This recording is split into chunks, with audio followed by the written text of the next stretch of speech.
Hi, I'm Lindsay Bennett, Healthcare Finance Exec, and I am here today to tell you how to get unstuck as a manager and to break through that barrier and move up to the director level and above, and what you need to do to make that happen. This is where you move to the six-figure careers and the multiple six-figure careers, and you unlock the performance-based bonuses, the retirement benefits that translate to more than $2 million over the course of the typical revenue cycle career. Why managers get stuck and how to break through to the director level and up. 72%, that's almost 3 out of every 4 managers, feel stuck in their current role. That's a lot of frustrated people.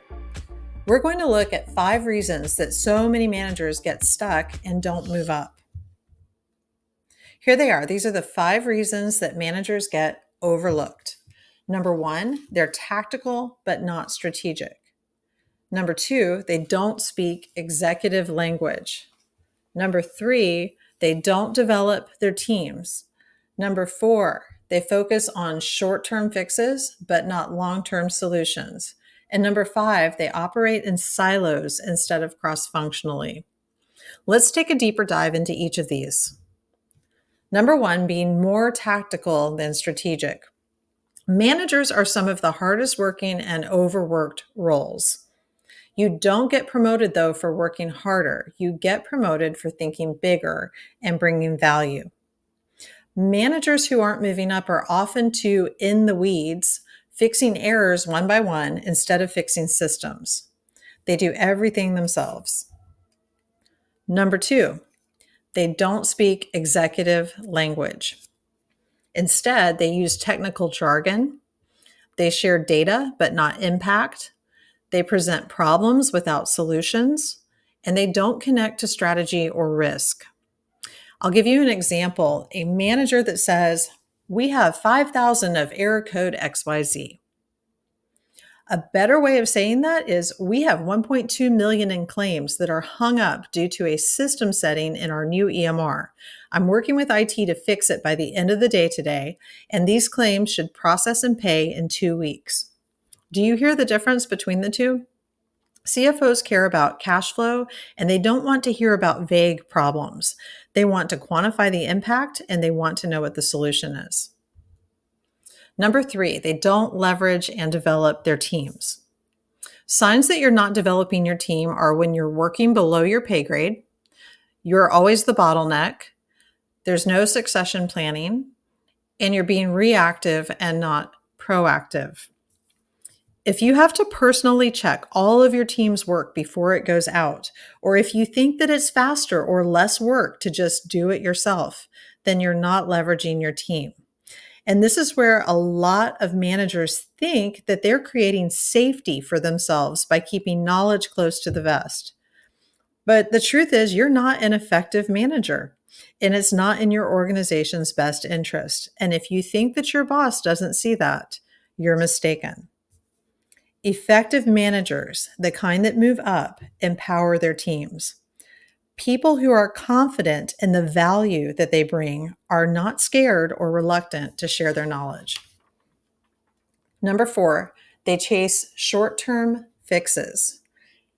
Managers that don't move up are often working in spurts to temporarily fix a KPI. They don't address root causes, such as holding their staff accountable, doing proactive training, or fixing system issues. And they're often doing manual workarounds, and every month feels like a reset, but not real progress. Number 5, they operate in silos. They make decisions without context of upstream or downstream impact. They're focused only on their own department's metrics, and their communication consists of updates, but not alignment. When you operate in a silo, you limit your influence, especially in revenue cycle where so much that happens upstream impacts cash, and higher level leaders have that ability to think horizontally and influence others in areas that ultimately impact collections. Just keeping things moving in your lane is usually not enough to get promoted. You need to be working with systems and not silos. This is a promotion readiness checklist that you can use to identify areas to focus on developing so that you can move up. Can you link your work to revenue impact? Do you present at leadership meetings? Have you led cross-departmental projects? Do you mentor your staff consistently? And do you use metrics in a way that informs strategy instead of just reporting numbers? If you haven't led a cross-departmental team and you're not sure about how to make that happen, or if you're not comfortable enough yet with numbers to really speak to the metrics, then stick around and I'll tell you what you can do about that in just a moment. I have a whole separate video on this slide because it's such an important concept. In fact, it is $1 million concept.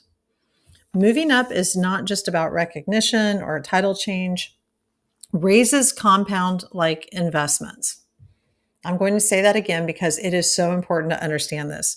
Raises compound like investments. Every percentage increase builds upon the last one. And every year that you go on being underpaid makes the wage gap bigger. If you miss even one promotion now, you lose all the percentage increases that stack up upon that increase. And over the course of a 25-year career in revenue cycle, the difference between somebody who stays stuck and somebody who continues to proactively advance is over $2 million. If you tally up all the earnings for each year of a 25-year career in revenue cycle, the difference between somebody who stays stuck and the difference between somebody who's aggressively moving up and getting promoted is over $2 million. That's because when you hit the director level and above, you unlock bonuses, you unlock additional retirement benefits. So my question to you is, can you afford to stay stuck? What would you be willing to invest in your career for a $2 million return? Since you made it this far, you are clearly interested in moving up in your career. Take a moment and join my free mailing list to get access to modern, advanced revenue cycle and healthcare finance training and templates. And you'll also get tips to help you reclaim your path, increase your pay, and improve your leadership presence. The sign-up information is in the description below. Have a great day.